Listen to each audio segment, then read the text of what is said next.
What up, guys, and welcome to another episode of Summer Lunch Break. For today's ep, we are sitting down with the incredibly talented, determined, and badass Alexa Score.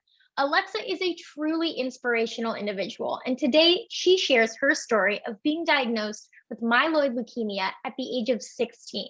Despite being chronically ill, Alexa lives her life fearlessly and seeks out adventure in anything she does.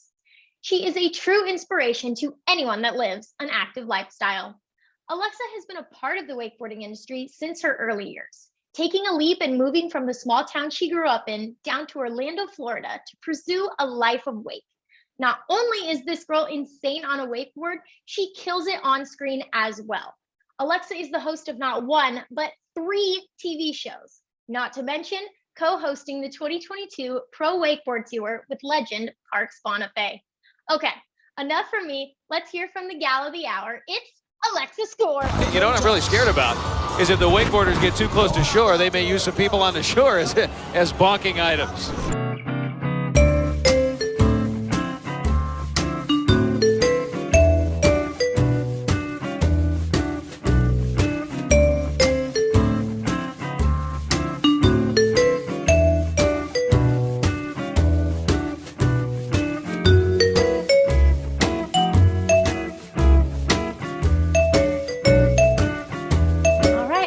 Alexa Score, welcome to Summer Lunch Break.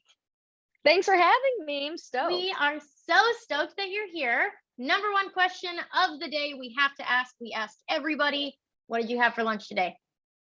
Well, I just had some leftover pizza, made homemade pizzas last night. I love pizza. I could eat it 3 meals a day. Yeah. And so, of course, I had the leftovers today for lunch. Perfect. Well, the great thing about pizza, I feel like you can combine almost every food group. So it's really totally it's the most balanced meal out there. Yeah, it's pretty healthy and nutritious. I actually did put some fresh acorn squash that my dad grew in his garden. I put those on there. So there were vegetables on there. Oh, I love it. No, that's perfect. Yeah. It's squash season. It's September. We're moving into fall. We got to start eating our gourds and whatnot. Even though I don't like squash, but that's okay. It was delicious. Well, that's all that matters. As long as you like it, that's what matters. I was in my culinary arts school or class in high school. We had to make squash something. And I liked my teacher so much. I thought she was the dopest lady. She was like, "Do you like it?" And I was like, "Mm-hmm." It's so good. Mm-hmm. Such a good recipe. Okay, so we're gonna get in enough about me and my high school stories. We're gonna get into your story, and we're gonna start with kind of your backstory. I've got a million questions to ask you, so we got to get going on it. Otherwise, we will be here all day. Fire away. All right, let's start with where you're from, where you grew up, and just kind of go from there. Yeah, I grew up in a small town called Spicer, Minnesota. Has 1,000 people in it. Super small. We have one stoplight, but we don't have a lot. But what we do have is beautiful lakes. So grew up on a gorgeous lake called Green Lake, and that's really where I fell in love with water sports, at least for the short 3-month season that we have. But that's where it all began. Yeah, that's over here in Oregon. I mean, same thing. We get 3 months, and if you don't make the most of it, it sucks. You really have to be on the boat every single day. Otherwise, it's you're like, what happened? Summer's gone. Oh my gosh. Yep. So yeah, you got to make the most of it. Go ahead. Definitely. I feel like people a lot of times are like, wait, you're from Minnesota? How did that work? But I think people are even more passionate about water sports in the places where summer is shorter, because get it for when it's on, it's on. And like you said, you're totally unfulfilled unless you are out there every day taking advantage every possible opportunity. Yeah, it's a lot of our customers too, they were coming in this year. We had kind of weird weather where it didn't get hot till July, and everyone was like, what happened in June? We got June. Right. It's I know it's been a rough year, but September's been good. So we've been getting out as much as possible this month, at least, until it gets absolutely freezing out there and we can't go. Right. Good for you though.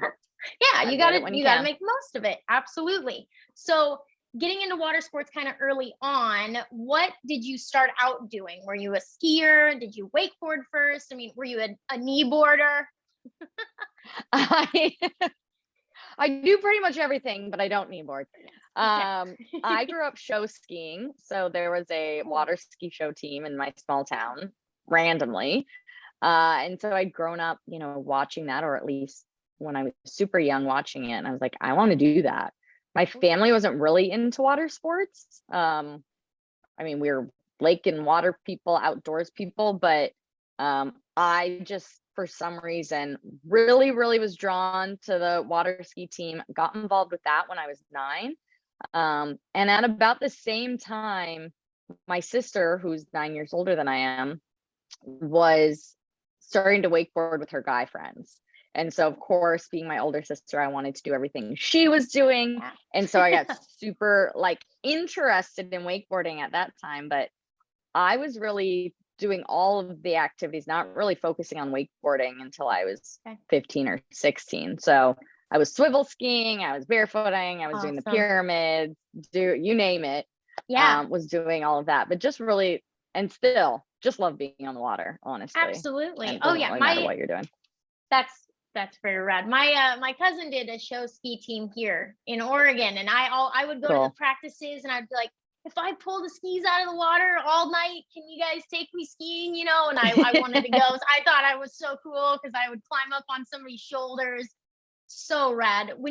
Getting into swivel skiing, were you doing the whole, foot in the harness, spinning and all that? Yep, toe holds. And I actually, when I was 12, I went down to Boniface ski school. So I skied with Parks and Shane's mom, Betty.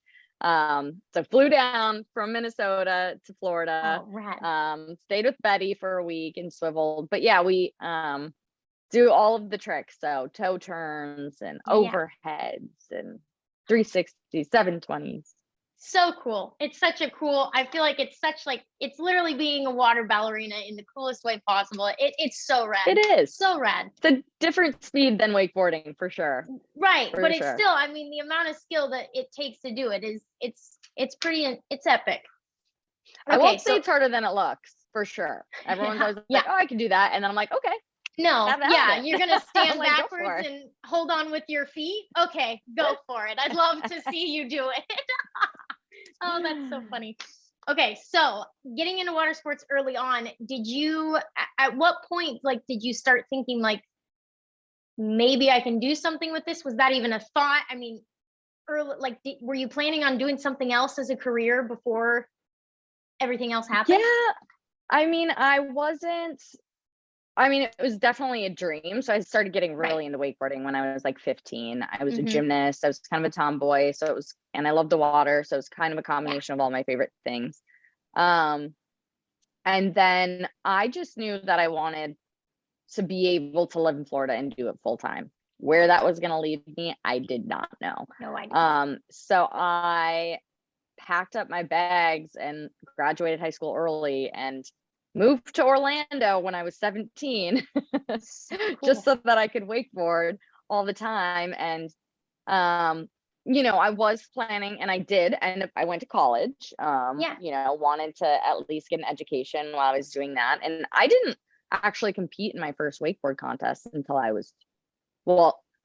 when I was 20, I did my first legitimate wakeboard contest. I had done 2 here in Minnesota that were very, very grassroots, but didn't even really get a feel for what competing was like until I competed in nationals in 2010 when I was 20 years old. So I didn't really grow up in that scene. So I just didn't really know how it worked. I wasn't exposed. My family wasn't involved. I wasn't competing in the junior women's division. I didn't really at that time, or when I was super young, have mentors who had been through it and go, okay, this is kind of how this process works. If you want to pursue it, here's what you should probably do. So I was kind of just flying by the seat of my pants. I was lucky enough to get picked up by Liquid Force, and then shortly after Spy, And then on my 21st birthday, I rode my first pro contest at Let's Wake go. Games. Yeah, I know. Nice. I got iced on the dock when I got back from my first Oh, run. They had a nice, rough. the judges Yeah. iced me. That was pretty dope. So yeah, it was never like, okay, this is what I'm gonna do, and I know for sure I'm gonna succeed. It was kind of like, I don't really know what the hell I'm doing, but I'm Whatever. gonna go Yeah. for it. Right. But I'm still gonna be responsible for myself. I still, for a long time, had to work other jobs to pay the bills, but I just knew I wanted to be on the water as much as I could. Yeah. Yeah. So kind of a different path than a lot of, especially the females Totally. anyways, took Yeah. to getting there. But it also works out too, because then you're just a little bit different. There we go. It's okay to not be traditional. I feel like that's Yes. it's a good thing. So Well, we all don't moving, have the same resources, right? right, Like not exactly. I everyone think that's has it's a huge that thing. available. I hear a lot of the times too, like some people I've talked to are like, oh, my family didn't have a boat. I went on my friend's boat and I learned how to ride back there. And then it just like kind of happened, right? And then you've got other people I talk to that are like, my parents had the boat. We're out at 6 a.m. every morning training hard. I'm like, it's just so crazy how different some people get brought into this world. It's pretty interesting to hear. So moving to Florida, coming from, small town, you get this short summer, everybody's going hard in the summertime. You come to Florida, was there a big shift in that, like the drive of people to be out on the water to go ride? Yeah, I mean, when I was growing up, we didn't have a wakeboard boat, and I had a couple friends who had wakeboard boats, but they didn't like to wakeboard, so I'd have to like force them to pull me, basically. And they hated me. Or we had an old ski boat, so me and my sister would like pull each other behind that. But you can't, if you're trying to compete, it's hard to train behind that and then go to a contest, and the wake is literally 4 or 5 times as big. Yeah, exactly. So moving to Orlando, I didn't know anyone. My sister and I moved together, but I didn't know anyone else that lived there. So for me, the most helpful tool was the cable. I just got a season pass at the cable park because I didn't really know anyone with a boat. So I just started riding there. And obviously it's way less expensive if you're talking about, riding consistently. So that was a huge help for me. And then from there, really met people there, met other people in Orlando, and then got more opportunities to ride. But I owe a lot of it to, being able to just hit the cable park. Yeah, absolutely. When we went, I've only ever ridden one time at OWC, but when we went, I was like, holy, if we had one of these here, I wouldn't get anything done. I would literally, I would not have a job. I would not have anything going for me. I would just be there all day. It's so wicked fun. Yeah, to go. And it's different than riding behind the boat because you don't have to rely on anyone else. Show up when you want, ride for as long as you want, leave when you want. So it's definitely unique and a lot different than riding behind a boat. Yeah. Oh yeah, for sure. Okay, I want to tap into a little bit. You mentioned that you graduated high school early. Obviously, there is some background reasons as to why that was. And I'd kind of like to just, as much as you're willing to share with me, what happened, and how it happened. Well, so when I was like 15 or 16, I had actually came up with this crazy idea that I wanted to graduate high school early and move to Orlando because someone else that I knew who lived somewhere else, my friend Dan Olson, who we water skied together, but he wasn't from my hometown, but we skied together.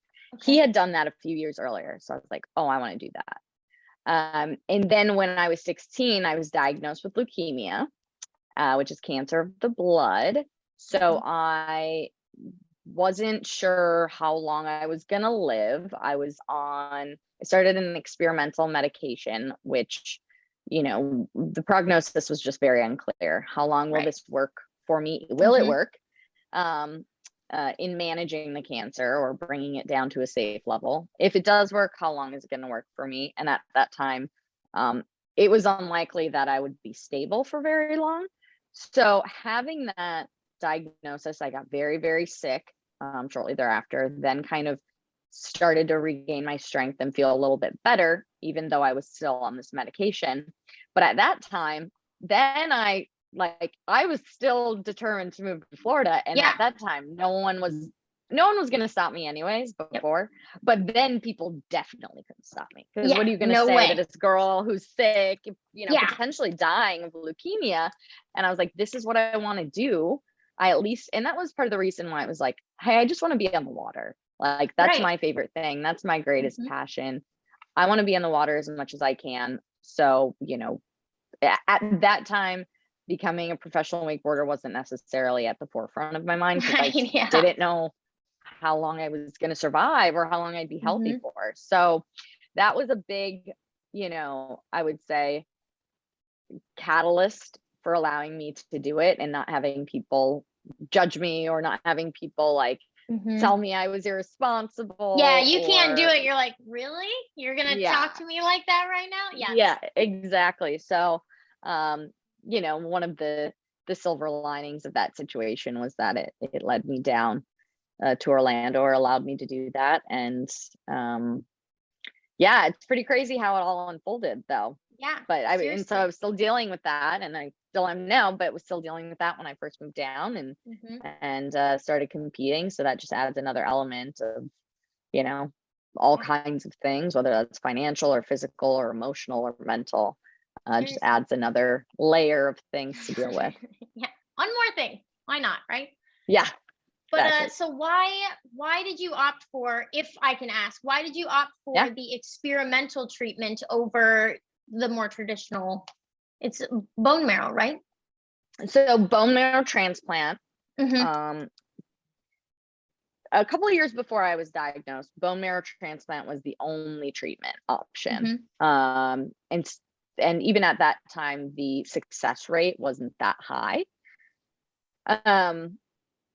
Shortly before I was diagnosed, this medication called Gleevec was developed by a researcher, but they didn't have any long-term studies on this medication. So when I was diagnosed, they told me to get a bone marrow transplant. I was lucky enough to have seen a doctor that said, look, a bone marrow transplant might, if you survive the transplant, it might cure you of your leukemia. However, that procedure, especially at that time, will lead to many other issues. So You're opening graft versus host yeah. disease. I met a girl years later who's my exact same age. We were diagnosed 2 months apart. She opted to have a bone marrow transplant. She was a 3-sport athlete, and the bone marrow transplant destroyed her bone marrow, and she was never able to jog again. Like, she was never able to do sport again. Yeah. So I was just very lucky to have come across a doctor who knew about this experimental medication. Some Right. doctors that I saw were like, we've never even heard of that. Yeah. But not only know about that, but had, the courage to say, hey, this experimental medication might not work for you, and it might not work forever, but I think it'll buy you time, and it'll Yeah. allow you to have a couple of years of better quality. I think it's a better option to try it than to go straight into bone marrow transplant. Yeah. So really, I owe it a lot of, my life basically to this doctor, Dr. Yoav Messenger. He's awesome. Shout out. But yeah, shout out for real to him, because like I said, other people who were being diagnosed at the same time were just being shipped off into bone marrow transplant and didn't even know that this was available. Yeah.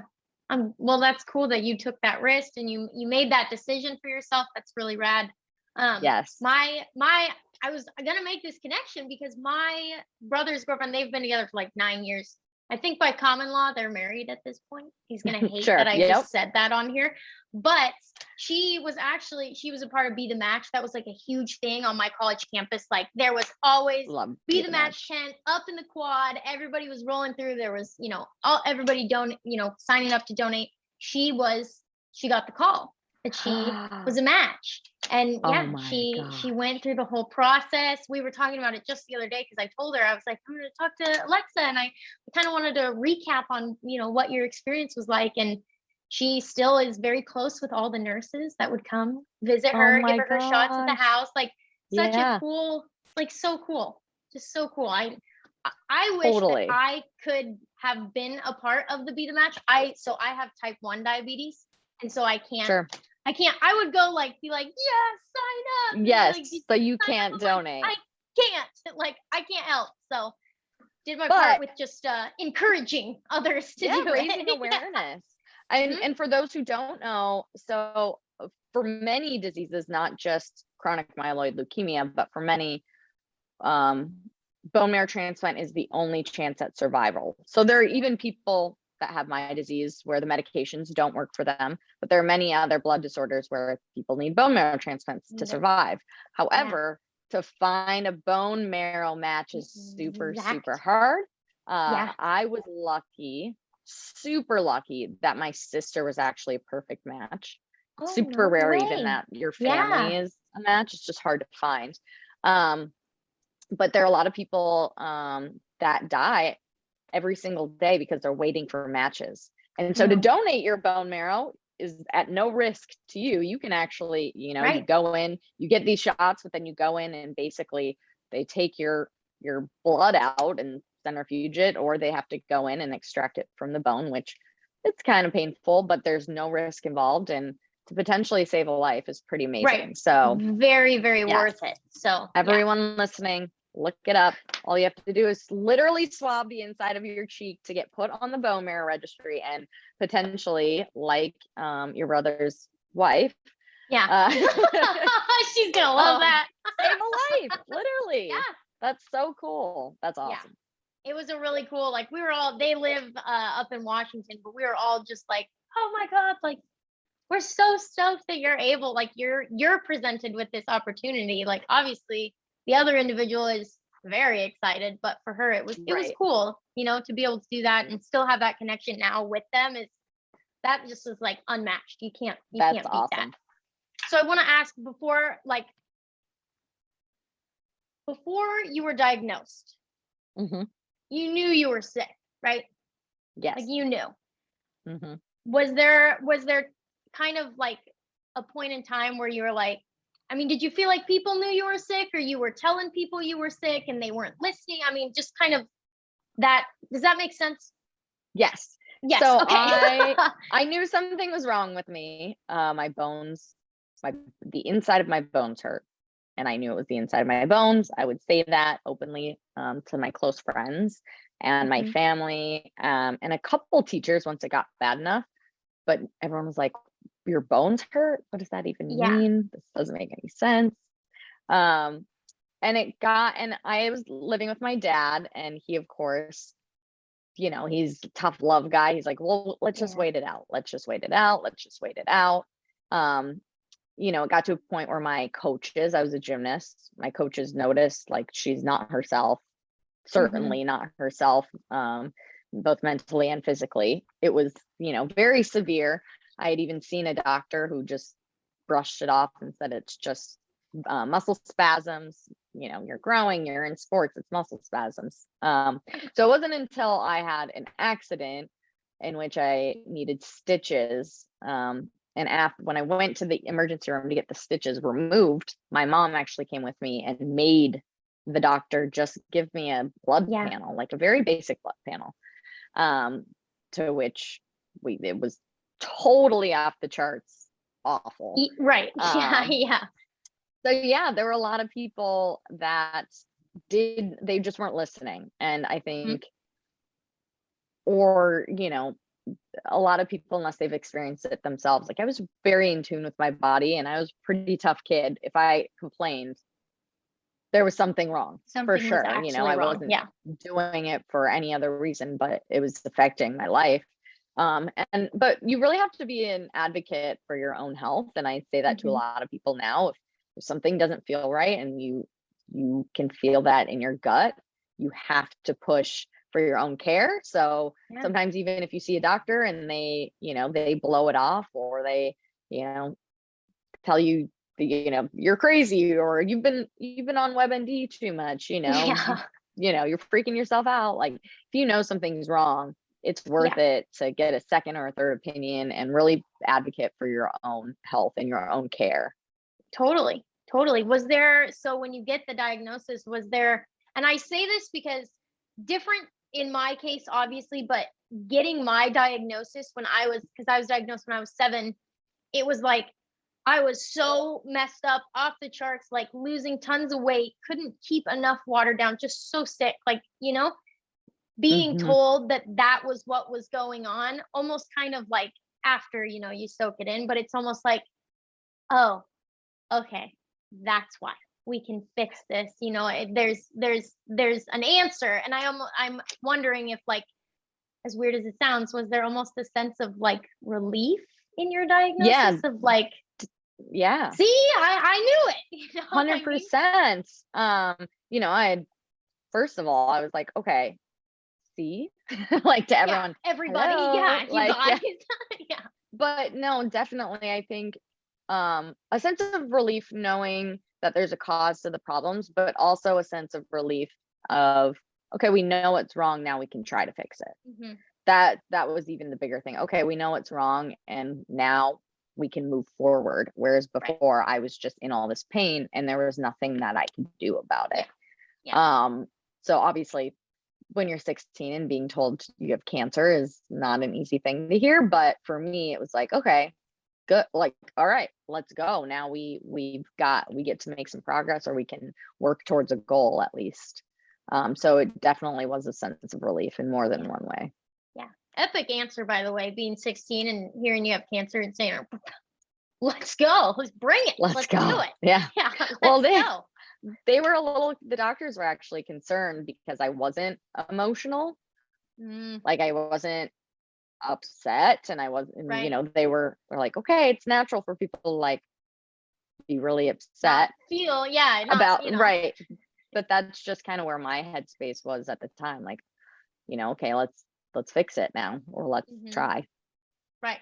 Yeah, let's fix it. So you get diagnosed and you're also in your mind, you're like, I'm going to Florida to wakeboard.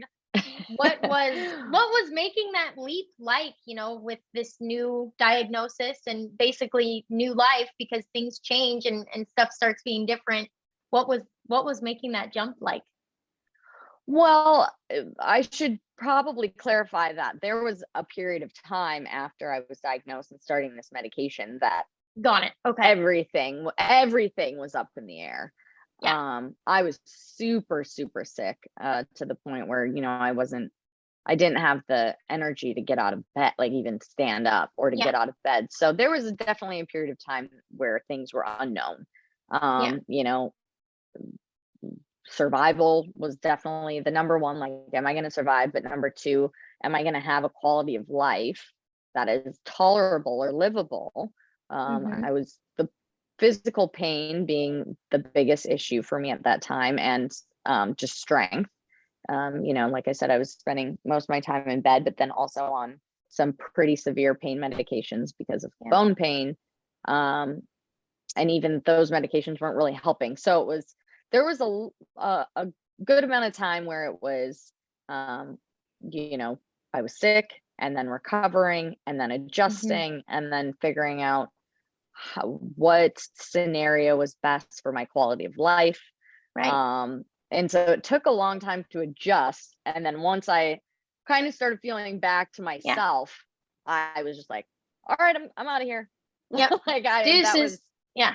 that's what I wanted to do. And like everything became even more clear than it had before. Mhm. So once I felt better, Yeah. the adjustment was fine. I just jumped into it and went. But it was that period of time, where things were very strange. Yeah.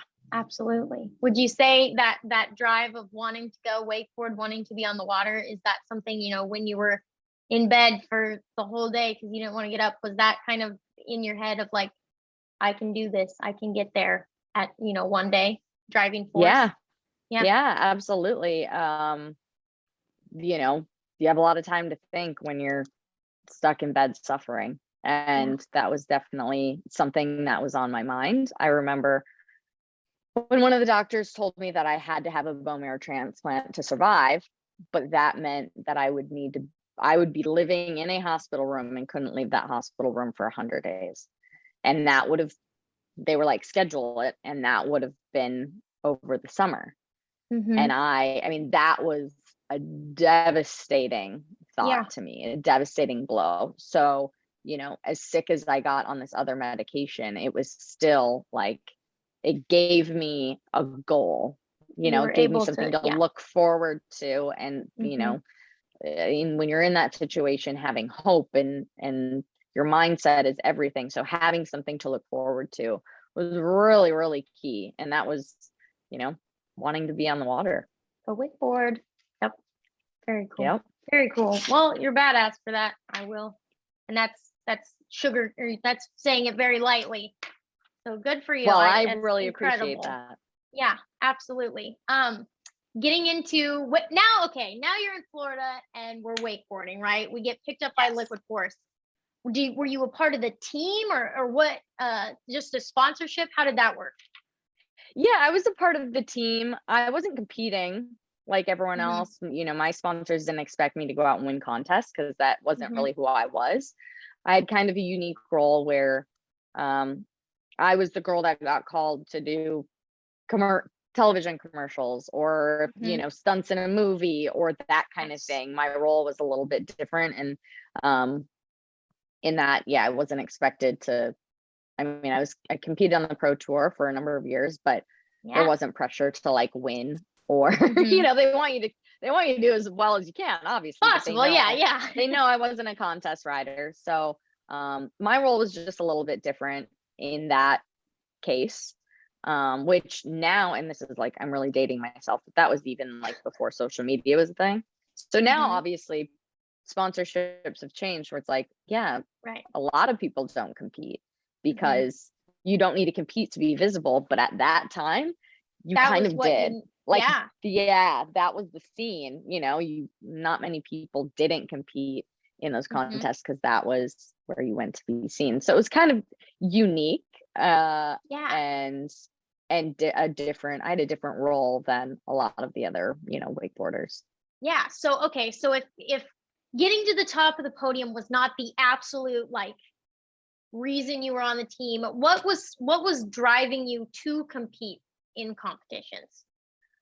Well, it was kind of like I just said, that was just kind of what you had to do at the time. To just be present in that. Be present and be a part of the industry. Before I was riding, I was also working on the pro tour. Which made a lot of sense when I started competing because then I was like, okay, they're paying for me to go to this contest, you know, in addition to my sponsors. You know? Yeah, it was great.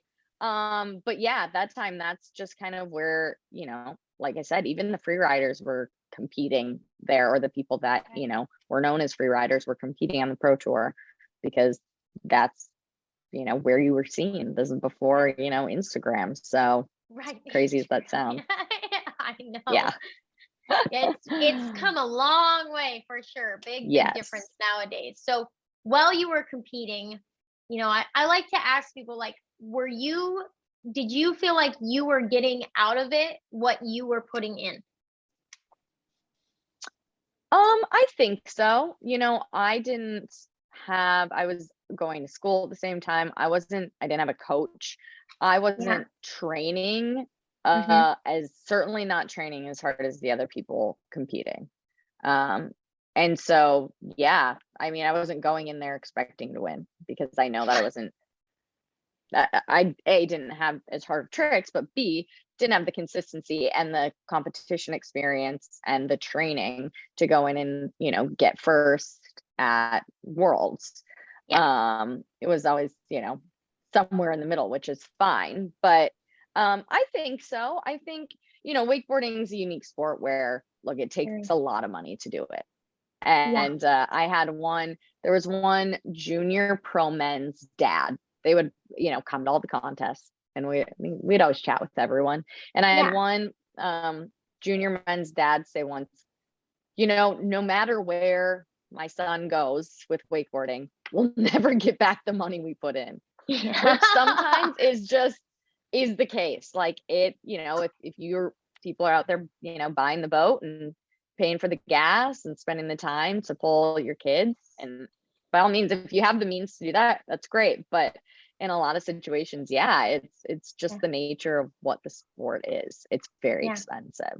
Mhm. And that's where things like the cable and those types of things are great for those people who Awesome. don't have the access or Yeah. the means to doing the other stuff. But I think for me, you know, wakeboarding led to other things and it got Yeah. my foot in the door in other places and other opportunities. So that is what I'm most grateful Totally. for Yeah. sure. Yeah. So what years were you on the pro tour from win to win? I think 2011 to 2013 or 14. And then Okay. I did a lot of cable contests after that, Yeah. but behind the Okay. boat was just for 3 years. And Mhm. then, yeah, did cable stuff. More cable. So would you pick cable over boat if you had to pick one? Probably. Yeah. If we're talking about like wakeboard Yeah. contests or like something that I would strive to get Okay. at, yeah. And I think it's, Yeah. like I said, it's just I really love both. I would rather free ride behind the boat and like have a day, Yeah. boating and surfing and doing Mhm. all the things behind the When you can do boat. everything all at once. Yeah. When you can do That's the glory everything of all it. at Yeah. once. Yes. I would Totally. rather free ride behind the boat than like train to compete behind the boat. Yeah. I get asked a lot too, like, like a customer will come in, they'll be talking and be like, so what do you do behind the boat? I'm like, on a good day, we'll try and do a little bit of everything. It doesn't matter. Like you Yeah. get all of it. Why not? Right? Like I'm not gonna Yep. pick one. That's crazy. Totally. Yes. I mean, it is a lifestyle sport and being on the water, Yeah. it's different than, walking into a gym to play basketball. Like when you go there, you're there to play basketball. When you're Exactly what you're having a doing. day, you're having a boat day, you could be getting into anything. Yeah. So yes. Free ride on the boat. You can do anything. You can get out there. Yeah. Okay. So riding on the pro tour, what's, one of your fondest memories of that time in your life? Being on the pro tour specific, competing and that sort of thing. Just traveling with Yeah. this crazy, fun, diverse group of people of all Totally. ages and all backgrounds and really like people from all over the world and traveling the world with these people and the memories that you make off of the water are Yeah. definitely the funny memorable stuff happens. Very nice. Very nice. Okay. So after competing for a while, took a little bit of a break, but for 2022, you were all over the pro tour. It was awesome. I It was so know. fun to see you back doing that. I mean, that was way cool. So I kind of want to break that down, co-hosting with Parks. How did that come to be? What happened, right? Yeah, it was so fun. So if we rewind to 2018, I was, and for a couple years, just kind of ready for a change of pace, ready for something new. I moved back to Minnesota because I got an opportunity to work in television, Yes. hosting an outdoors TV show and working for the Minnesota Vikings. So I moved back to Minnesota and just kind of dove into this TV world and was very lucky, and I'm grateful to have had success and be very, very busy in this space. Of course, then we went through the pandemic where that whole scene kind of Everything stopped. stopped like everything else. But then after that all happened, things just kind of picked right back up. I, host 2 different outdoors shows on Sportsman Channel and Bally Sports, and also the Outdoors Channel now. Work for the Vikings still. I'm on camera for the CW Twin Cities, which is a television station here. And then got the opportunity to come back and work on the Pro Tour. And that has just been so fun because I haven't really been exposed and fully, obviously I keep in touch. I'm still very active in water sports here in Minnesota and I keep touch with all those folks, but I haven't been on the Pro Tour for many, many years. So getting back there and seeing some old and a lot of new faces, but just being in that scene again was so fun. Getting to work with Parks, who is a longtime friend, and seeing him develop his skill and us just having that friendship and that chemistry. It's really fun to work with someone on camera who you have that with. Right. And then of course Zano being there for some of them, and the Alliance multimedia crew is rad, hilarious, so fun to work with, but also super professional. So we're making a really amazing product, but having a lot of fun doing it, which is pretty much all you can ask for. Right. It's the best of both worlds. Well, it's been really fun to watch. You guys have done like so amazing. It's so entertaining, and your energy, just whether you're talking to somebody or just talking about what happened, is so pure and just like happy. It really like creates an amount of stoke for people watching. So it's really rad. Well, good. We love to hear that. And of course, that's the number one thing. It's nice when, the people who are involved are truly passionate about it, whether that's the guys behind the scenes producing or directing, or Parks and I, like, this is our lifelong passion, and we're here to share that with people. Yeah. And it's cool too to have a gal on screen. I mean, that's just like, I think being a girl, it's one of those things where you're like, yeah, let's go. That is dope. So really cool to see that. Love to represent. Somebody has to do it. So with this year, it was interesting, and you'll have to correct me if I'm wrong. It was all virtual or no? I mean, I only watched it virtually. So there was a couple in person. Yes? There were 2 in-person events. Well, 3 in-person events. Okay. The first and the fourth stop were in-person events, but there weren't crowds. So it was made for media. Okay. Yeah. Yep. And then there were 2 virtual stops. And then this past weekend, we had the team challenge, which we did have spectators at. That was down in Nashville. So a little bit of everything, but I think, there's an adjustment period since the whole pandemic thing, and kind of getting used to what works and getting people back into watching stuff live and coming to events. So I think there'll be, I'm not sure. I think there will be a lot of exciting changes for 2023. I know that they're already talking about it. So I'm excited to see what happens next year. Yeah. Hell yeah. That's awesome. I was going to say, because the entry was like a video entry, right? That's how you got in? For a couple of them were video. Yep. Stops 2 and 3 were video based. And so that's how you were judged and whatnot. Okay. And then this past event, there were captains, and they got to pick their teams. Very cool. Which was fun as well. Yeah, that's really rad. I was lucky enough last year, we got to watch the team challenge in person. That was pretty cool, because I've never really seen like actual like a professional comp go down in front of me. It's always on a screen. Being from the Northwest way over here, it's far away. So that was really cool to see. And this year I thought it was cool that they did the captains and that kind of stuff. That was rad. So yes, very, very cool. Okay. And I want to ask, like, with it being partially virtual, partially in person, do you think that was, it kind of sounds like you kind of already answered this question, but that was a progressive move for Pro Tour? Yeah, I think so. I mean, I think it also, they serve different purposes. If you're going to have a great in-person event like the one in Nashville, the conditions aren't going to be as great, because you kind of have to give one thing up for another. When we did those other events down in Orlando that we didn't have spectators at, it was perfect conditions, maybe not the ideal site for people to come see. So it's kind of a trade-off, but I think what was really cool about this year's Pro Tour is that you got to see a lot of different riding. You got to see really consistent technical contest riding.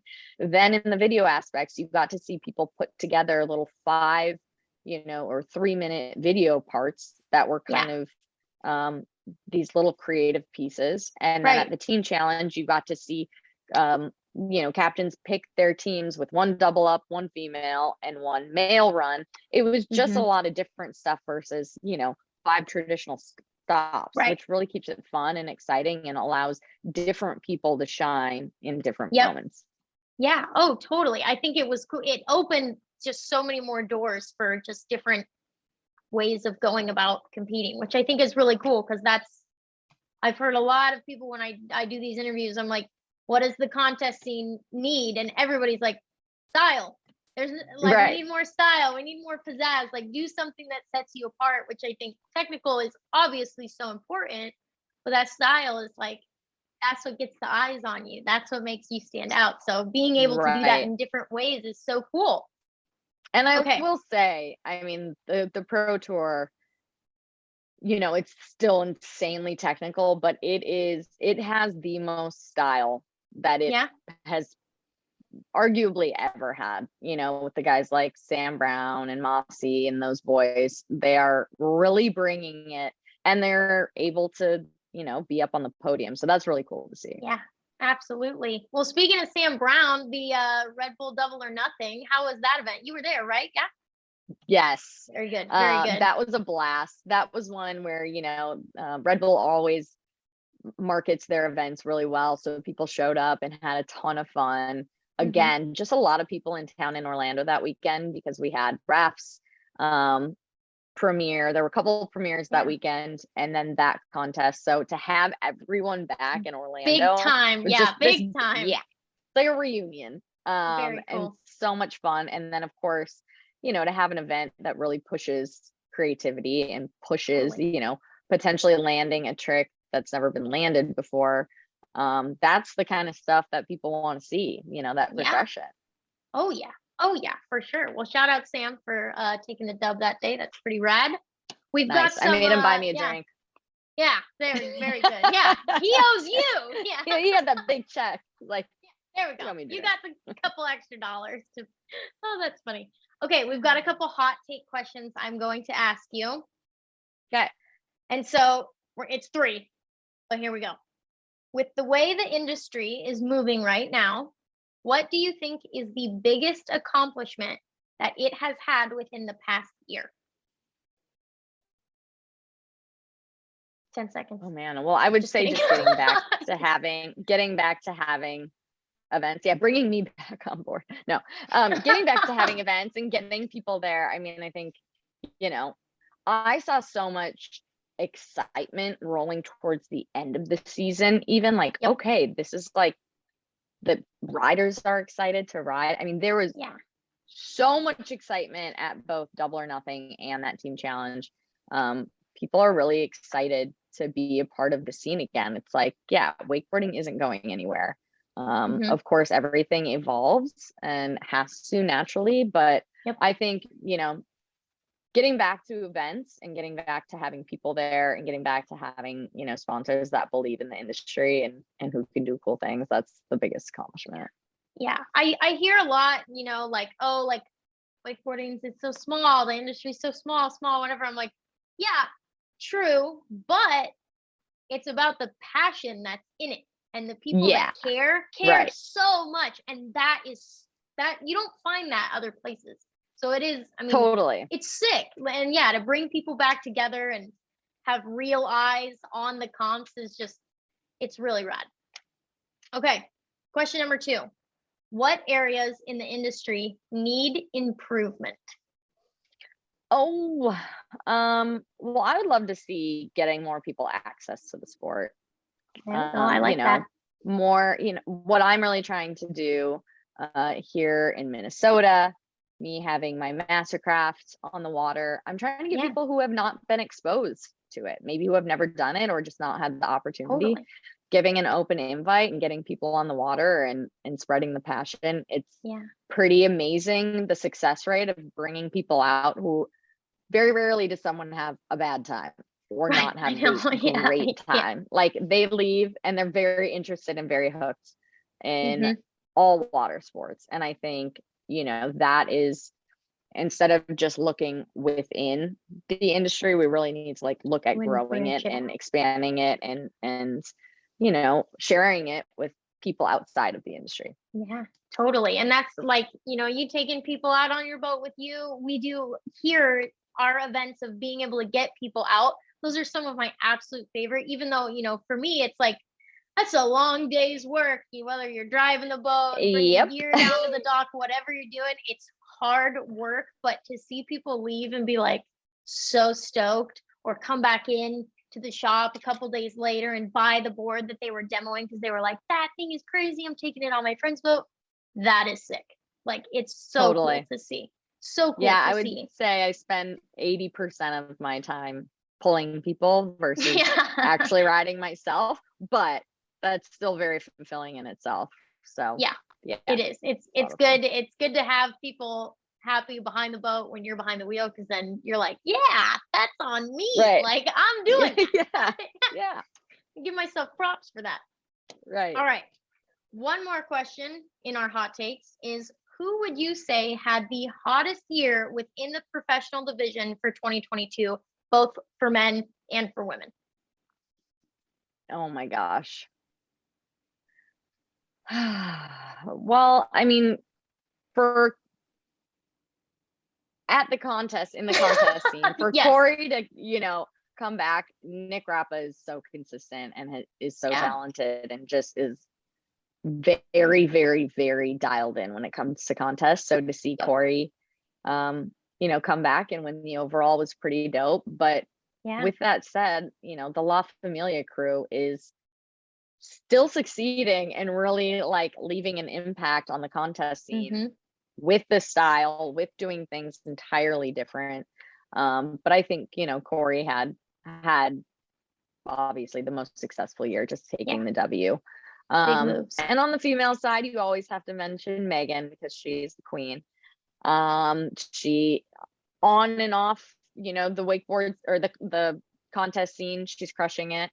Yeah. But Mary Morgan Howell, I just met her for the first time in person last weekend. She's so sweet. She's the coolest And person I've ever she's met. so sweet. She's so nice. She's amazing. I think she had kind of a breakout year for herself. Yes, Which is cool absolutely. to see because we need new faces. We need, Yep. we need that. So that's Mhm. been really fun to watch because I've been watching her on social media and then, got the chance to meet her last weekend. Yeah. So, or 2 weekends ago, I met her at Double or Nothing actually. Nice. But yeah, I think, there's new faces. There's, we've got the goats out there still, but Yep. that new blood is important. And I think it's important for, stay competitive, but also understand that, to have an industry, we got to have people coming in. Yep. People coming in and people shifting. Yeah. So that it's a Right. big, I think it Shifting was a roles. big year for some younger individuals, which is cool to see for sure. And yeah, Mary's the type of person that she gets out there and absolutely rips it. And then like you talk to her and you're like, I feel like I'm like a bad person. You're so nice. Like You're so nice. I'm like, like I don't know.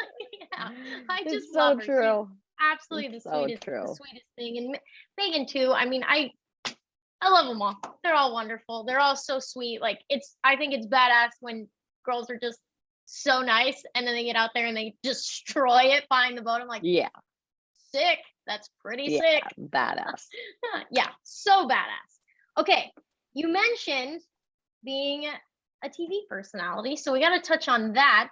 You do a lot of cool stuff, so I'm trying to like navigate how to incorporate it all. But let's talk about working with the Minnesota Vikings. Big win this weekend, so that's pretty exciting. Yes, they did. Yeah, that's been a lot of fun. I was super involved again when I moved back here because I got the opportunity with them, and so being able to be exposed to that whole industry, which is massive and wild and amazing. Yeah. I've been a football fan my whole life and I grew up in Minnesota, so I was a Vikings fan my whole life, and so to be a part of that has been really, really rad. It's been so cool and have met so many amazing people along the way, but from that you get all kinds of other opportunities as well. So I stay very, very busy getting to also travel for my outdoor shows. I have an off-roading show called Destination Polaris. We get to travel around the world and ride Polaris machines in the most beautiful places in the world, which is so fun. And then I host another show called Made for the Outdoors. And I just love meeting people and hearing their stories. And then my job is to share their stories, and I take great pride in that. So it's really fun to be excited to go to work and to have something that you're proud of. And, when my job is to make things, and I like, because I write and I produce the shows as well. So to be able to make something start to finish and then share it with a pretty large audience, that is really fulfilling for me. Totally. It's what you do is cool. And I think it's cool that, you're so skilled in what you do and helping share people's stories that you're able to do it in so many different realms, whether it be wakeboarding or off-roading or football. It's like all the coolest shit possible. And you're like, yeah, I can have a TV show about that. Let's do that. So that's really cool to see. With it, I want to kind of touch on each show because I think it's cool to hear how they all came about, in your life. With the Vikings, you said you got the call and you moved home. Did the call come out of nowhere? Was there lead up to it? I mean, how did that happen? Oh, I had been networking for about 2 years, trying to get my foot in the door into the TV space. It's not easy to do. And I had, cold called and emailed and written letters, and it actually ended up being a follower on Instagram who was a wakeboard fan. I had no idea what his background was. He ended up, he worked for the Minnesota Timberwolves, our NBA team. Okay. And he connected me with his friend who worked for the Vikings in their media department. Gosh. So it actually, it was a wakeboard connection that got my foot in the door at the Vikings. And then, they pretty much literally just called and said, hey, we have a part-time position if you'd ever be interested in moving back to Minnesota. And then literally within the same week or 10 days, another production company here called and said, hey, we have a part-time job if you ever want to move back to Minnesota. So it was a long 2 years of networking. And then it was very, very ironic where in the same basically week, I got 2 calls, to come back here. So it was a lot of hard work. It sounds like there was luck involved for sure. But, I got told So, it's important. I want people to know, no, I was told no quite a few times as well before being told yes. And it's important, for people to know that that's okay. And just stay persistent. If it's something you love, you'll stay persistent with it. Right. Absolutely. So was it hard to leave Florida when you get, 2 pretty rad phone calls like, hey, you actually have to stop what you're doing there, come back and restart here? Was that hard to do? I was at that time just ready for a change of scenery, a change of pace. Not that I wanted to leave Orlando, but I just knew I was ready to go in kind of a different direction. I also get to travel so much for work and have a flexible schedule that I knew I'd be able to come down to Orlando or go down to Orlando often still. So at that time, it was pretty easy because I was so eager and excited to start this new adventure, which I think is why it's so rewarding now. Okay, I've started this new path. I feel very comfortable in my new career to be able to now and apply that career back in the wakeboarding industry, back into water sports, in a different capacity. That's super rewarding and fun. So it kind of everything just came full circle and has been so much fun. Yeah, it's way rad. So we'll jump kind of into another one of the shows that you are a part of, Made for the Outdoors. I watched a couple episodes before we hopped on our call today. Yeah. Is there one specific product that you were like, oh God, this is so sick? Top number 1 product that you've got to look into? Oh my gosh. That's a tricky question. I mean, one product that I was bummed. So we hooked up with Burton and made a Burton snowboard. But it was during the pandemic, so we had to do it virtually. We had to get content from them, repurpose stuff. I really wanted to see Burton headquarters, but that show actually ended up winning a couple of awards, which is really neat.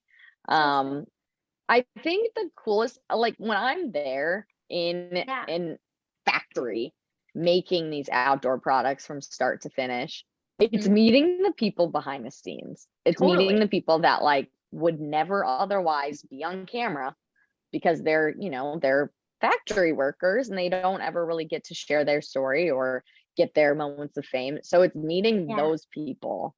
And like there are a couple characters that come to mind where it's like, meeting those people is actually more memorable than like getting to make the actual product. Dude, I bet. That's rad. That's good answer. Just the people in general. I want to ask this too, because again, not really a good comparison, but like when I'm filming my intros for these, I am up here cussing up a storm for hours because I am not a one take wonder. I cannot do it.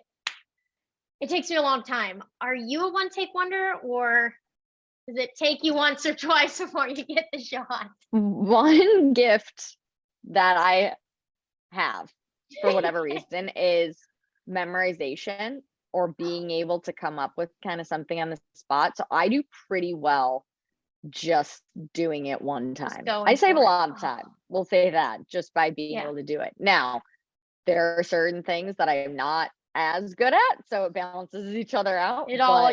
I will say, I can memorize a script or just kind of throw something together in my head and do it real fast. Oh, well, nice. Lucky. It'll come. I'm working on it. It just, oh my God. If it's just me talking, I just have such an unprofessional sound, like the way I talk, I'm very like relaxed. So when I need to sound a little bit more formal, I get a little like, I don't know how to say that, like without sounding weird. You just need to be yourself. That's a good point. But sometimes that can get you. Okay. Destination Polaris. You've traveled to so many cool spots. I know you've been asked this question before, but I still wanted to ask, what's the coolest spot? If you can narrow it down to one. You will actually like this. My most memorable show, and there's so many, like I could name, as you know, we're going to the most beautiful places in the world. But one of my most memorable shows was Coos Bay in Oregon. Let's go. Oh, nice. Yes. So Southwest Oregon, I didn't realize that there were sand dunes right on the beach. You're like in what feels like a rainforest, and then there's these huge dunes.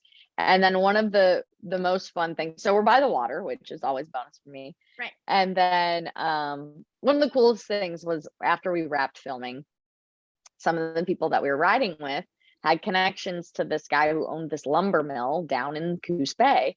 So we roll right in there and they're like yelling at us like, come on. I'm like, what are you talking about? They're like, hop on, we're going to pull crab pots right now, like in the bay. And we're like, okay, get the cameras back out.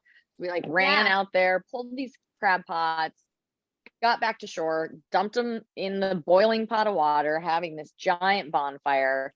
So, you know, after this long day of riding in this really unique place, getting to go in the water, do some fishing, come back, eat the food you just caught. It was like the ultimate full experience. Dude, that's so rad. That's so rad. Shout out Oregon. Let's go. Nice. We may not be the wakeboarding spot, but we got go for a lot of different so that's fine. Yeah. We got other stuff going on. We got crab, we got everything. That's one thing I do love about it here is that we really do have just kind of a sprinkle of it all. And that's pretty nice to have. Pretty nice to have. Well, you've had 1,000,001 amazing experiences in your life, and I'm thankful that you were willing to help kind of break them down for me today and for everybody watching. It's been awesome getting to know you better and hearing your story. So thank you for sharing.